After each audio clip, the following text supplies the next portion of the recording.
Hello வணக்கம் friends. வாங்க இன்றைக்கி நம்ம எம்பி விலாக்ஸ் ஆஃப் மலர்விழி சேனலில் பார்க்க போகிறது பட்டாணி சாதங்க. இந்த பட்டாணி சாதம் அவ்வளோ டேஸ்ட்டாக இருக்கும். குழந்தைங்களுக்கு லஞ்ச் பாக்ஸ்க்கு வச்சு கொடுத்து அனுப்புனாலும் நல்லாயிருக்கும். நம்மளும் செஞ்சு சாப்பிட்லாம். வாங்க நம்ம இப்போ வீடியோக்குள்ளே போகலாம். பாருங்கள், ஒரு குக்கரில் இன்றைக்கி நான் குக்கரில் தான் செய்கிறேங்க.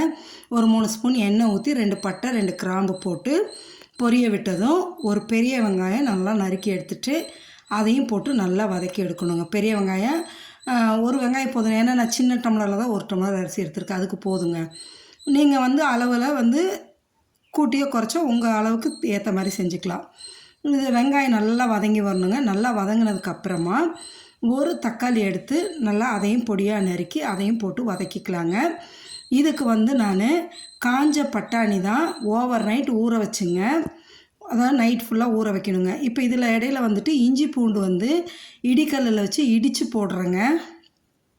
இஞ்சி நல்லா ஒரு துண்டும், பூண்டு ஒரு 6-7 பல்லும் நல்லா இடிக்கல்லில் வச்சு இடித்து எடுத்து போட்டு வதக்குங்க. அந்த ஸ்மெல்லு பச்சை ஸ்மெல் போகிற அளவு நல்லா வதக்கிட்டு அதுக்கப்புறமா நம்ம தக்காளி போட்டுக்கலாங்க. தக்காளி நல்லா பொடியாக நறுக்கி அதையும் போட்டு நல்லா வதக்கி எடுத்துடலாம். ஒரு தக்காளி தான் போட்டிருக்கேன், சரிங்களா. ஓவர் நைட்டு ஊற வச்ச பட்டாணியை ஒரு 6-7 விசில் விட்டு நல்லா வேக வச்சு எடுத்து வச்சுக்கலாங்க. எடுத்து வச்சுட்டு தான் நான் இந்த வேலையை செய்கிறேன். இந்த தக்காளி நல்லா வதங்கினதுக்கப்புறமா நம்ம என்ன பண்ணால் முந்திரி பருப்பு ஒரு 10 முந்திரி பருப்பு உடச்சி எடுத்துக்கிட்டு ஒரு 2 கொத்து கருவேப்பிலையும் நல்லா வதங்கினதுக்கப்புறம் கருவேப்பிலையும் போட்டு முந்திரி பருப்பையும் போட்டு ஒரு 2 பெரட்டி விட்டால் போதுங்க. முந்திரி பருப்பு சீக்கிரம் கலர் மாறி வந்துடும். அப்படியே பெரட்டி விடுங்க.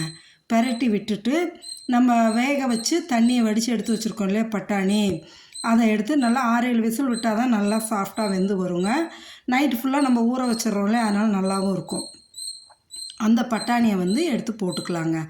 நம்ம 1 டம்ளர் அரிசினா 1/2 டம்ளர் பட்டாணி கட்டாயம் போடணுங்க. நான் இன்றைக்கி கொஞ்சம் அதிகமாகவே போட்டு 1/2 டம்ளருக்கு அதிகமாகவே போட்டேங்க. இந்த தக்காளியோட காரத்துக்கு நான் 1 ஸ்பூன் மிளகாத்தூள் போட்டேங்க. மிளகாயெல்லாம் இந்த தடவை கிள்ளி போடாமல் மிளகாத்தூளும் 1 ஸ்பூன் இது கரம் மசாலாவும் சின்ன ஸ்பூன்லைங்க 1 ஸ்பூன் மிளகாத்தூள் 1 ஸ்பூன் கரம் மசாலா போட்டு இந்த தூள் போடும்போது தீயை சிம்மில் வச்சுருங்க. கருகிடக்கூடாது. கருகாமல் அந்த எண்ணெயிலே பொறுமையாக 1 நிமிஷம் அப்படியே வறுத்து விடலாம். வறுத்ததுக்கப்புறமா இப்போ நம்ம என்ன பண்ணுறோன்னா பட்டாணியை போட்டு அதையும் பெரட்டிட்டு அரிசி 1/2 மணி நேரம் ஊற வச்சுருக்கேங்க. நான் இன்றைக்கி பொன்னி அரிசி தான் ஊற வச்சுருக்கேன். புழுங்கல் பொன்னி அரிசி தான் 1/2 மணி நேரம் ஊற வச்சுருக்கேன். ஊற வச்சு போடும்போது தான் நல்லாயிருக்குங்க டேஸ்ட்டாக. நல்லா சீக்கிரமாகவும் வெந்தும் வந்துடும். இப்போ இந்த பட்டாணியோட அந்த ஊற வச்ச அரிசியும் எடுத்து போட்டுக்கலாங்க. போட்டு அதையும் ஒரு தடவை நல்லா கிளறி கொடுத்துருங்க. அந்த பட்டாணி, அரிசி, இந்த வெங்காயம், தக்காளி, மிளகாத்தூள், கரம் மசாலா எல்லாம் சேர்ந்து கலந்து வர மாதிரி நல்லா கலந்து விடுங்க. கலந்து விட்டுட்டு 1 டம்ளர் பொன்னி அரிசிக்கு நான் 2.5 டம்ளர் தண்ணி ஊற்றிக்கிறேங்க.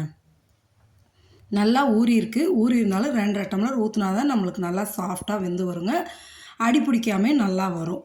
இப்போ இதுக்கு 2.5 டம்ளர் தண்ணி ஊற்றிட்டு இதுக்கு தேவையான அளவு, இந்த சாப்பாட்டுக்கு தேவையான அளவு உப்பு போட்டுடலாங்க.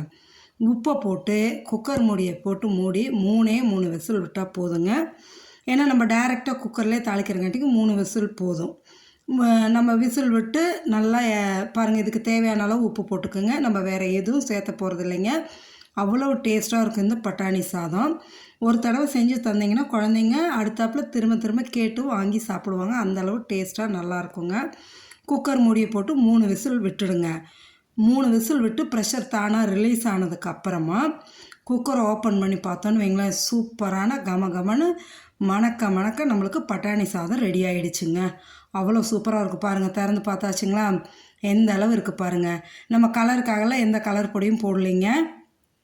கிளறி பாருங்கள், கீழே அடி பிடிக்காமல் அவ்வளோ நல்லா. இப்போ சூடாக இருக்கும்போது உங்களுக்கு இப்படி தெரியும், ஆறும்போது நல்லா பொலன்னு உதிரியாக இருக்குங்க. அப்படியே எடுத்து சர்வ் பண்ணலாங்க. இதுக்கு சைட் டிஷ் உருளைக்கிழங்கு வறுவல் நல்லாயிருக்கும், ஆனியன் ரைத்தாவும் நல்லாயிருக்குங்க.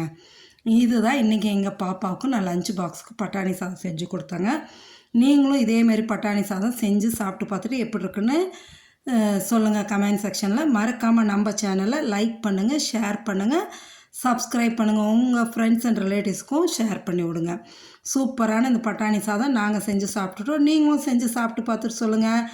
மறக்காமல் ஒரு தடவை நீங்கள் மிஸ் பண்ணாமல் இதை ட்ரை பண்ணி பாருங்களேன். அவ்வளோ டேஸ்ட்டாக இருக்குங்க, உடம்புக்கும் நல்லது. சரிங்களா? ஓகே ஃப்ரெண்ட்ஸ், தேங்க்ஸ் ஃபார் வாட்சிங்.